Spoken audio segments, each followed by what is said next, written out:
Assalamualaikum warahmatullahi wabarakatuh.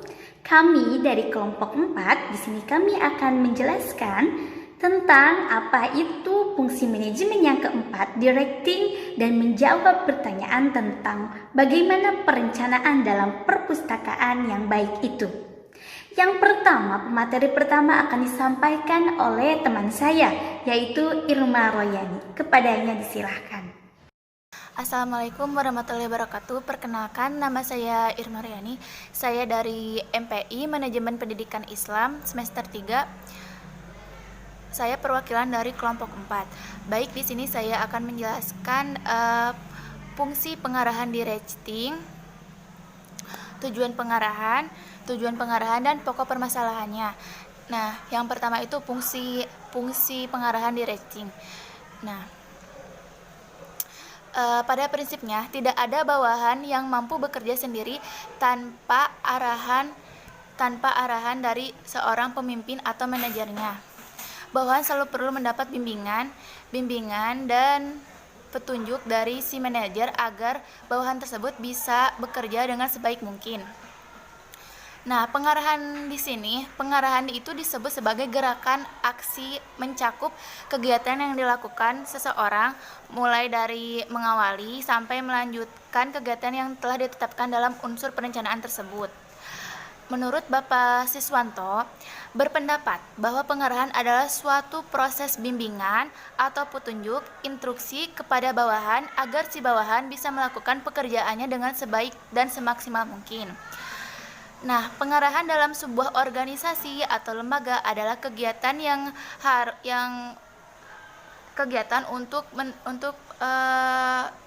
yang harus dilakukan si bawahan agar si bawahan juga tahu mana yang boleh dikerjakan dan mana yang tidak boleh dikerjakan. Tujuannya supaya organisasinya bisa mencapai tujuan dalam sesuai perencanaan yang telah ditetapkan dalam organisasi tersebut. Dengan pengarahan ini, jadi si bawahan atau karyawan tuh bisa bekerja lebih ikhlas dan semangat dan bergairah untuk mencapai tujuan yang sesuai dalam perencanaan organisasi yang telah ditetapkan. Nah, pengarahan dan bimbingan ini harus dilakukan secara terus-menerus. Kenapa? Karena kalau tidak dilakukan secara terus-menerus, jadi tidak bisa menciptakan atau mengembangkan komunikasi yang efektif dan efisien kepada si bawahan. Jadi emang harus dilakukan secara terus-menerus tanpa harus menyalahkan keadaan bawahan yang berbuat salah. Karena memang bawahan itu sejatinya memang harus membutuhkan bimbingan, arahan dari si manajer atau pimpinannya sendiri. Nah, lanjut poin yang kedua itu tujuan pengarahan. Nah, di sini saya akan menjelaskan tujuan pengarahan. Tujuan pengarahan itu diantaranya ada 5 poin. Yang pertama, menjamin konstitusi perencanaan. Yang kedua, memudahkan prosedur standar. Yang ketiga, menghindari kemangkiran yang tidak berarti. Yang keempat, membina disiplin kerja. Dan yang kelima, memberikan motivasi agar pekerjaannya terarah. Baik, poin yang pertama itu menjamin konstitusi perencanaan. Perencanaan ditetapkan untuk dijadikan sebagai pedoman normatif dalam pencapaian tujuan yang telah direncanakan. Karena pelaksanaan kerja yang baik akan sesuai dengan rencana yang telah ditetapkan pada sebelumnya. Dan yang kedua, mendayakan prosedur standar. Nah, jadi di sini prosedur akan memberikan petunjuk detail untuk melaksanakan urutan-urutan yang akan dikerjakan oleh si bawahan atau karyawan tersebut. Mulai dari pengarahannya, prosesnya agar terlaksananya pekerjaan yang lebih baik. Dan yang ketiga, menghindari kemangkiran yang tidak diinginkan, kemangkiran yang tidak berarti. Perlu kalian ketahui apa itu kemangkiran. Kemangkiran adalah kondisi ketika seseorang yang harusnya berada di tempat kerja tetapi tidak ada dan tanpa keterangan atau apa, dan tidak memberitahukan kepada kepemimpinannya atau kepada manajernya kenapa dan mengapa tidak bisa masuk. Nah, jadi ini salah satu contoh disebut kemangkiran. Jadi kemangkiran itu suatu ketika karyawan tidak masuk tapi tidak memberitahukan kenapa dan alasannya. Nah, di sini diciptakannya tujuan pengarahan itu agar tidak terjadinya kemungkinan yang tidak berarti kepada karyawan. Melalui pengarahan, karyawan bawahan yang tidak bisa masuk, karyawan atau bawahan yang terhindar dari kemungkinan yang tidak baik, kemungkinan yang tidak berarti. Dan yang keempat, membina disiplin kerja. Nah, jadi tujuan pengarahan ini si karyawan atau pekerja dibiasakan untuk disiplin. Pengarahannya ditetapkan agar disiplin dalam organisasinya, agar pelaksanaannya itu bisa tercapai dan bisa tepat waktu. Dan juga karyawan harus bisa menanyakan tugasnya itu apa aja, Pak, saya tugasnya gimana aja, ini harus gimana. Nah, itu emang perlu banget karyawan harus menanyakan seperti itu agar pekerjaannya bisa terlaksana dan bisa terlaksana sebisa mungkin. Dan yang keempat, membina motivasi yang terarah. Di sini perlu banget manajer atau pimpinan memberikan motivasi kepada si karyawan agar si karyawan juga lebih semangat untuk bekerja, dan kita harus memberikan motivasi yang terarah agar si karyawan mampu mengerjakan pekerjaan dengan sebaik dan semaksimal mungkin.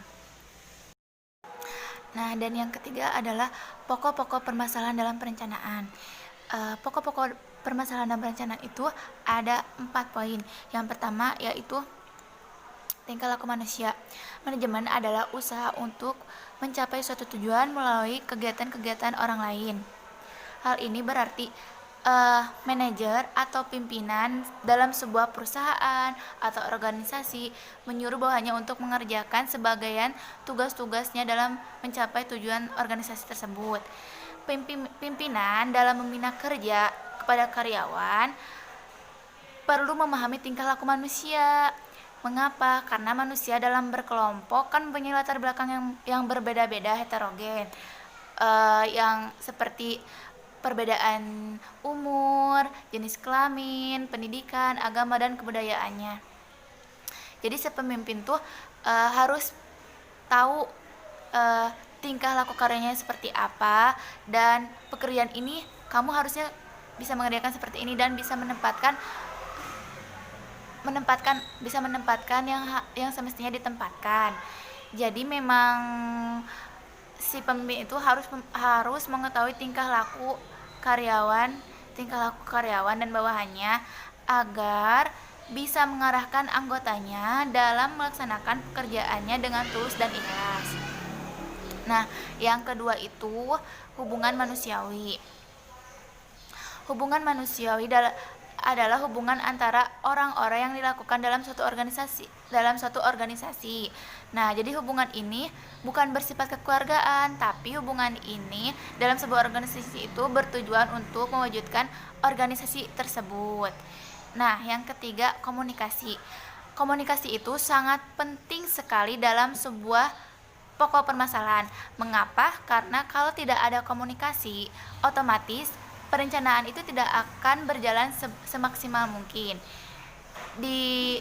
Diharuskannya ada komunikasi agar proses manajemennya bisa terlaksana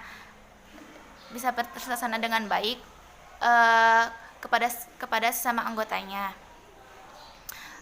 Seperti contoh komunikasi kita kepada karyawan, seperti memerintah atau memberikan instruksi agar pekerjaannya lebih cepat, lebih baik, dan bisa berupa informasi, berita, saran, dan hubungan jalin yang baik antara si pemimpin dan si karyawan itu bisa menciptakan organisasi yang bagus, prosesnya yang bagus, dan terlaksana sebagus mungkin.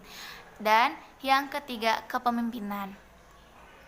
Kepemimpinan yang baik akan melahirkan proses pekerjaan perencanaan yang baik. Nah, karena kepemimpinan yang baik biasanya bisa memberikan gairah kerja, potensi semangat pada si karyawan agar bisa menjalankan pekerjaannya lebih baik.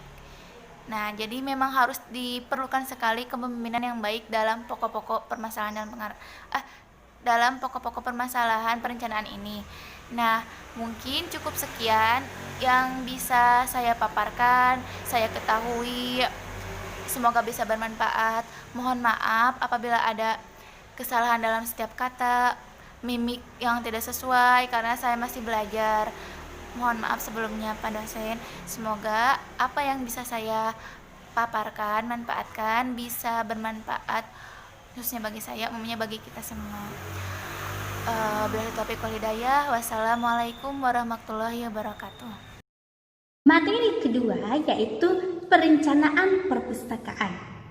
Perpustakaan sebagai lembaga yang selalu berkembang atau library is the growing organism memerlukan perencanaan dalam pengelolaan, meliputi bahan informasi, sumber daya manusia, dana, gedung atau ruang, sistem dan perlengkapan.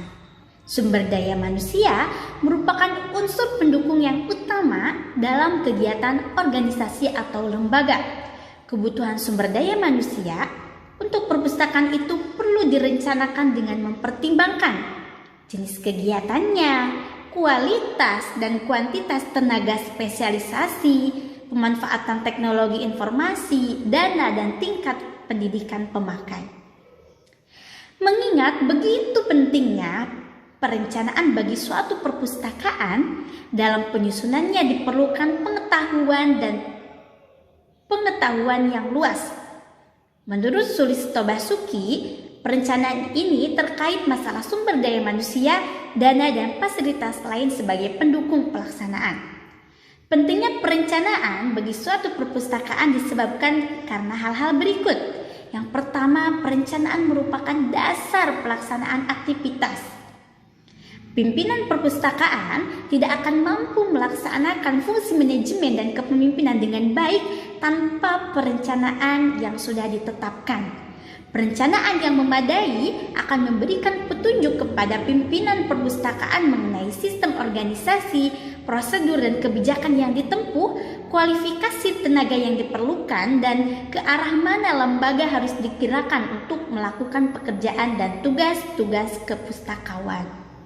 Yang kedua, yaitu perencanaan merupakan alat pengawasan.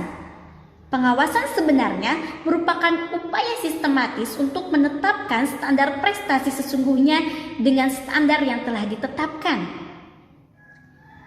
Dengan adanya perencanaan akan diketahui dengan penyimpangan langkah yang kemudian dapat dilakukan pengukuran signifikasi penyimpangan itu. Oleh karena itu, pengawasan harus didasarkan pada perencanaan. Perencanaan yang jelas, lengkap, dan terpadu akan mampu meningkatkan efektivitas dalam pengawasan. Terus yang ketiga, ada perencanaan yang proporsional akan membawa efektivitas dan efisiensi. Dengan adanya perencanaan, seorang pimpinan perpustakaan akan berusaha untuk mencapai tujuan dengan biaya yang paling kecil dan menghasilkan produk atau barang jasa yang lebih besar. Oleh karena itu, dalam penyusunan perencanaan perlu diantisipasi adanya akibat-akibat yang tidak dikehendaki dan sedapat mungkin dihindarkan atau setidaknya dikurangi. Fungsi perencanaan. Perencanaan yang merupakan titik awal kegiatan akan menentukan sasaran yang akan dicapai, tindakan yang akan dilakukan, bentuk organisasi yang tepat, dan orang-orang yang bertanggung jawab atas suatu kegiatan. Perencanaan yang matang berfungsi untuk yang pertama, membantu tercapainya tujuan. Dengan perencanaan yang disusun berdasarkan alasan-alasan yang kuat dan pemikiran yang mendalam, keraguan-keraguan dapat dibatasi atau bahkan bisa dihilangkan, sehingga dapat mencapai suatu tujuan yang diinginkan. Fungsi yang kedua, tercapainya efektivitas dan efisiensi. Efektivitas menunjukkan kemampuan seseorang dalam merumuskan tujuan dan alat yang tepat untuk mencapai tujuan tersebut. Peter Drucker dalam Handoko 1993 menyatakan bahwa efektivitas adalah melakukan pekerjaan secara benar. Adapun efisiensi adalah kemampuan menyelesaikan pekerjaan dengan benar. Ini dapat diartikan bahwa hasil produktivitas dan kinerja yang diperoleh lebih banyak daripada pengeluaran biaya, tenaga, pikiran, dan mesin yang digunakan. Langkah ini berarti menunjukkan adanya penghematan, baik dari segi tenaga maupun dari segi biaya. Selanjutnya, tahapan-tahapan perencanaan. Langkah awal dalam proses perencanaan perpustakaan adalah yang pertama, penetapan visi, misi, dan tujuan. Keberadaan visi dalam suatu perpustakaan akan berfungsi memperjelas arah perkembangan perpustakaan dan memotivasi seluruh komponen untuk mengambil tindakan ke arah yang benar. Visi sebenarnya merupakan penetapan tujuan jangka panjang suatu organisasi ataupun lembaga yang bersifat abstrak, mudah dipahami, memiliki keunggulan dari yang lain, terbayangkan, dan disusun oleh pimpinan bersama anggota lembaga. Adapun misi merupakan penjabaran visi dengan rumusan-rumusan kegiatan yang akan dilakukan dan hasilnya dapat diukur, dilihat, dirasakan, mampu dibuktikan karena bersifat kasat mata atau tangible. Sedangkan tujuan adalah sasaran yang akan dicapai suatu perpustakaan dalam jangka pendek dan hasilnya bisa dirasakan. Kedua, perumusan keadaan sekarang.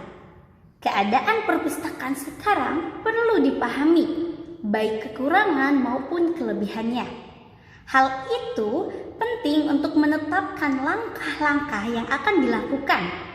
Pada tahap ini, diperlukan informasi dan data statistik yang akurat yang diperoleh dengan komunikasi yang baik di perpustakaan itu.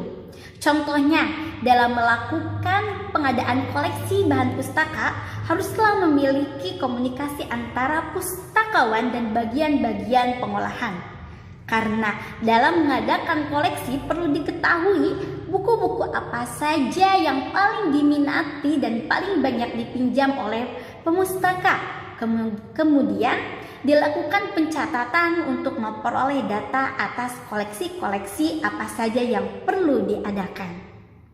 Yang ketiga, identifikasi kemudahan dan hambatan. Perlu dipahami pula kekuatan apa saja yang dimiliki perpustakaan sebagai modal untuk melakukan kegiatan. Kekuatan adalah segala elemen yang menjadi pendorong untuk memajukan suatu perpustakaan. Kekurangan yang dapat menjadi hambatan pengembangan perpustakaan pun perlu diketahui dan segera diatasi. Apabila kekurangan itu dikelola dengan baik, justru akan menjadi kekuatan. Selanjutnya yang keempat, yaitu pengembangan perencanaan. Dalam pelaksanaan kegiatan perpustakaan, terdapat pengembangan prosedur, alat, dana maupun tenaga karena berbagai faktor. Oleh karena itu, kemungkinan-kemungkinan seperti ini perlu diidentifikasi sebaik-baiknya agar dalam pengembangan perencanaan tidak terjadi pemborosan dana dan tenaga atau terjadinya penyelewengan atas perencanaan semula. Agar dalam pengembangan perpustakaan dapat dicapai di tujuan yang baik, perencanaan perlu mempertimbangkan sumber daya manusia, bahan informasi, dana, gedung atau ruang, sistem dan peralatan dengan tetap memperhatikan manajemen dan keahlian. Selanjutnya, pada pengembangan perencanaan ini di dalamnya ada sumber daya manusia. Sumber daya manusia, peningkatan sumber daya manusia perlu mendapatkan perhatian utama karena sumber daya ini merupakan sumber bergerak, sedangkan sumber daya yang lainnya merupakan benda mati. Oleh karena itu, sumber daya manusia ini dapat dikembangkan dan ditingkatkan kemampuannya yang hasilnya diharapkan mampu meningkatkan produktivitas dan kinerja perpustakaan.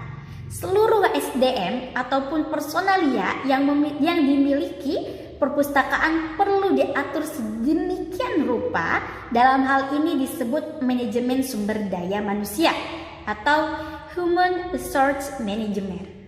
Setelah sumber daya manusia, yang kedua ada bahan informasi. Bahan informasi menjadi napas suatu perpustakaan di samping faktor pendukung yang lainnya seperti gedung, sumber daya manusia, perlengkapan, dan pemakai. Kualitas dan kuantitas bahan informasi sangat mempengaruhi minat pemakai dan pemanfaat jasa perpustakaan.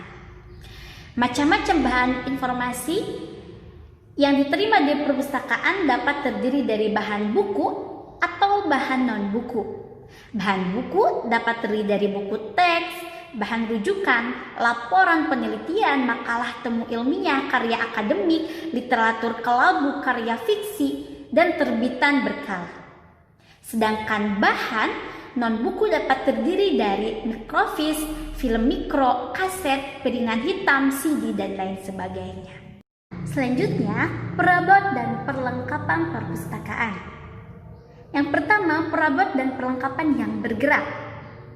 Perabot dan perlengkapan bergerak mencakup barang-barang keperluan umum, ruang kerja, pemberian jasa, serta barang tambahan lainnya.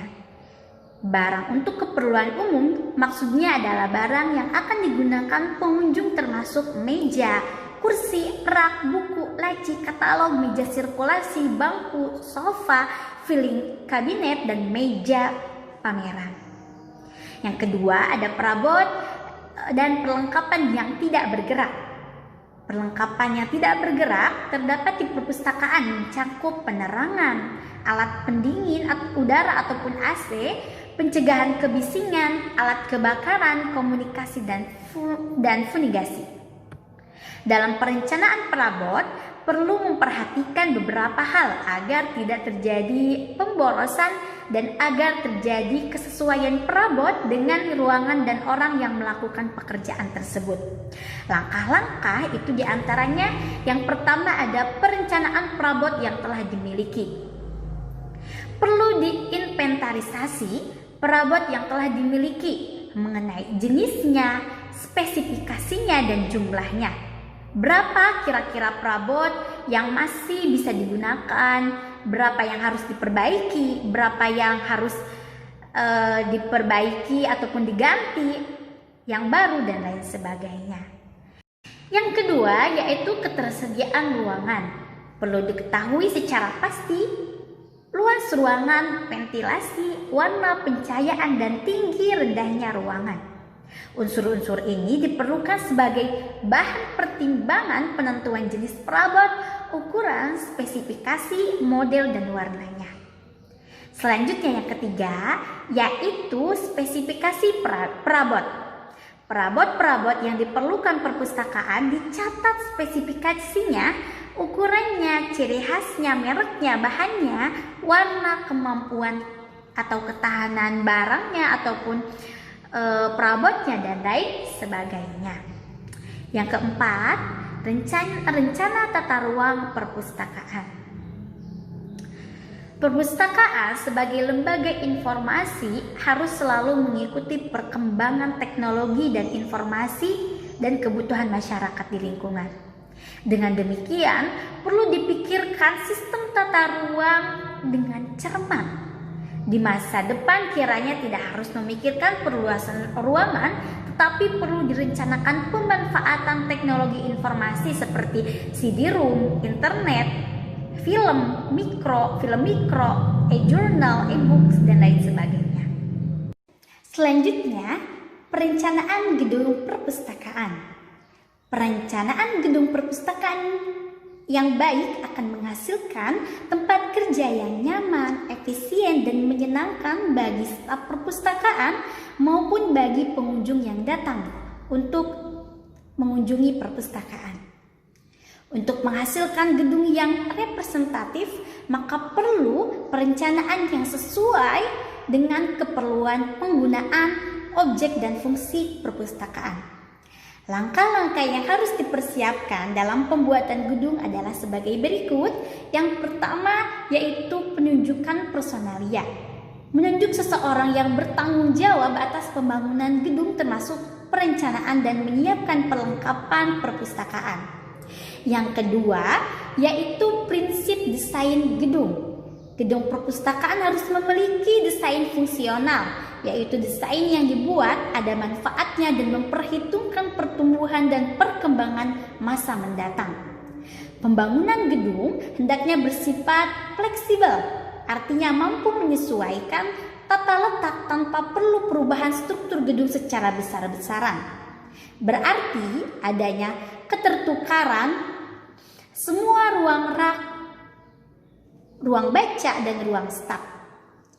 Desain gedung harus ekonomis dan dalam pembangunan maupun dalam pemeliharaannya. Yang ketiga, kegiatan pra-perencanaan.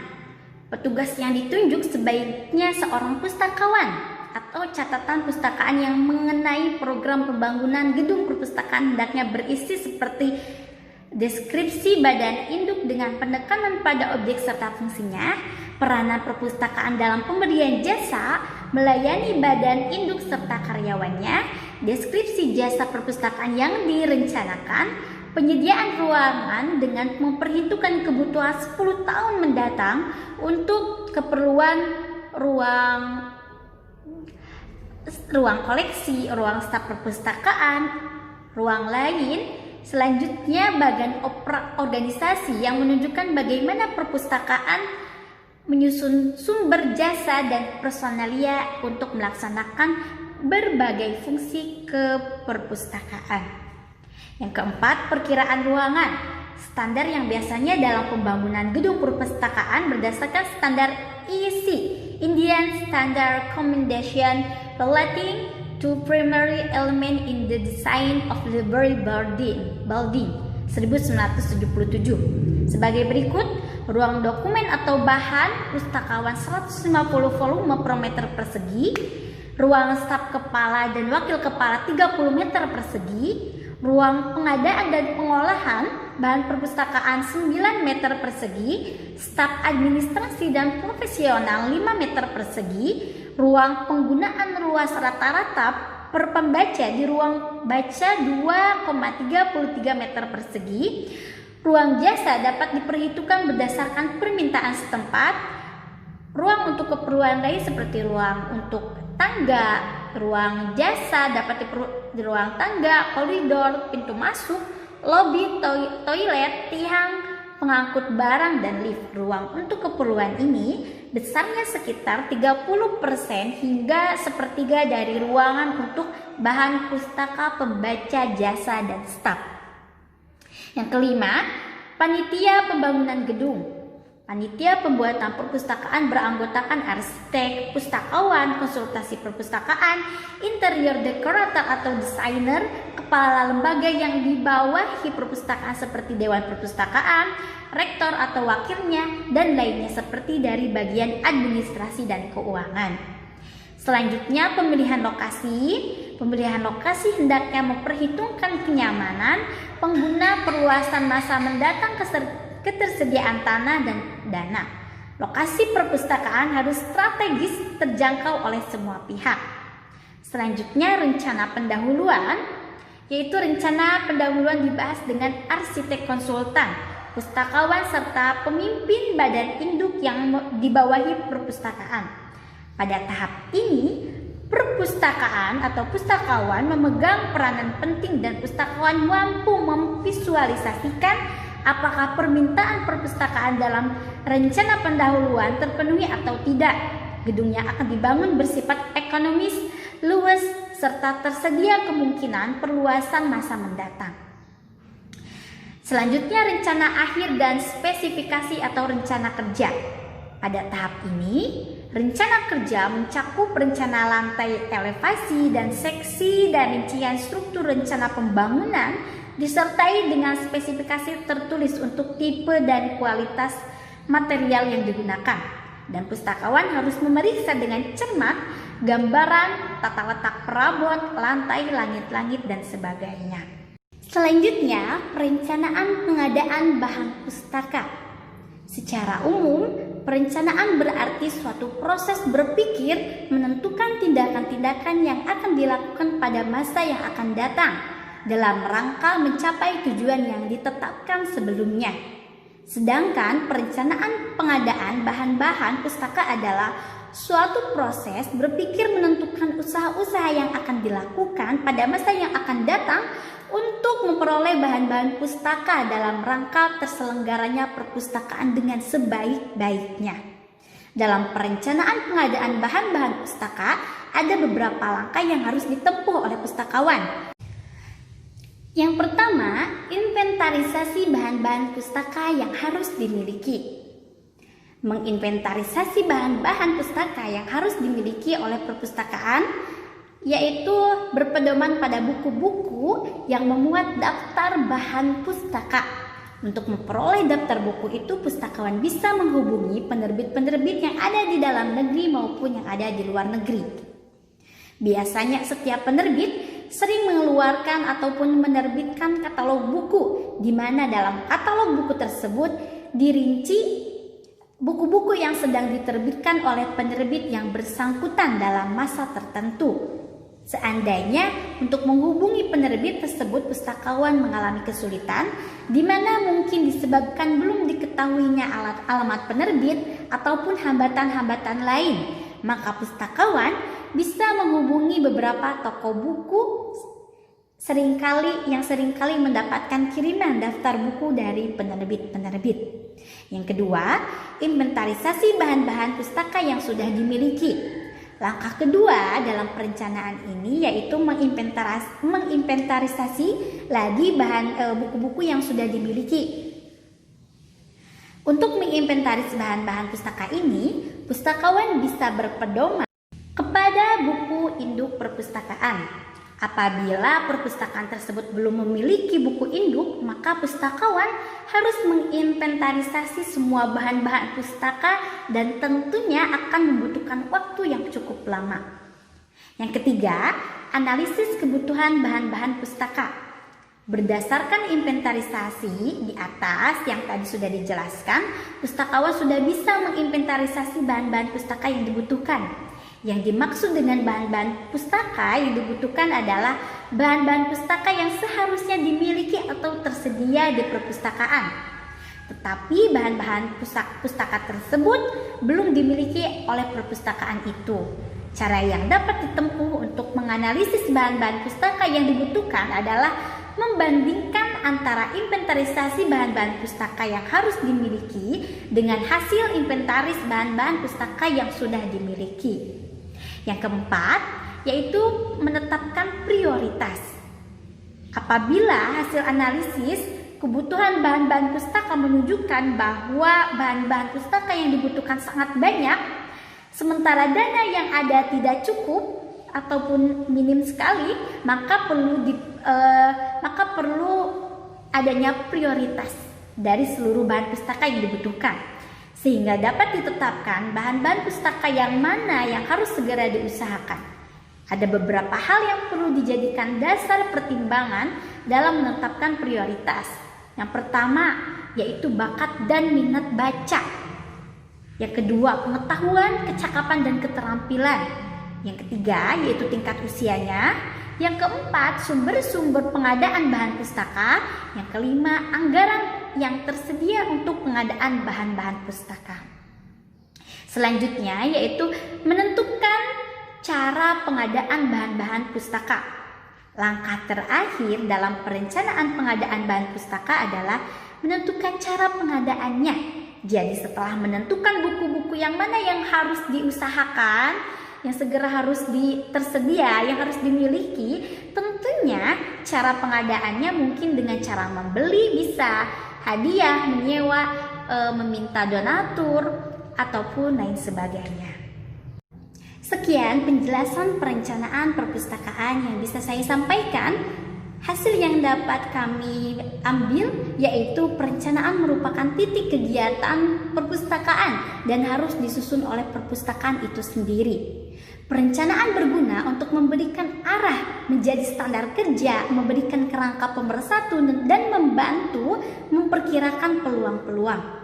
Dalam penyusunan perencanaan, hendaknya tercakup apa yang akan dilakukan, bagaimana cara melaksanakannya, kapan pelaksanaannya, siapa yang bertanggung jawab, dan berapa anggaran yang diperlukan. Dengan demikian, perencanaan itu merupakan langkah yang mendasar dan mencapai tujuan yang telah ditetapkan oleh masing-masing perpustakaan.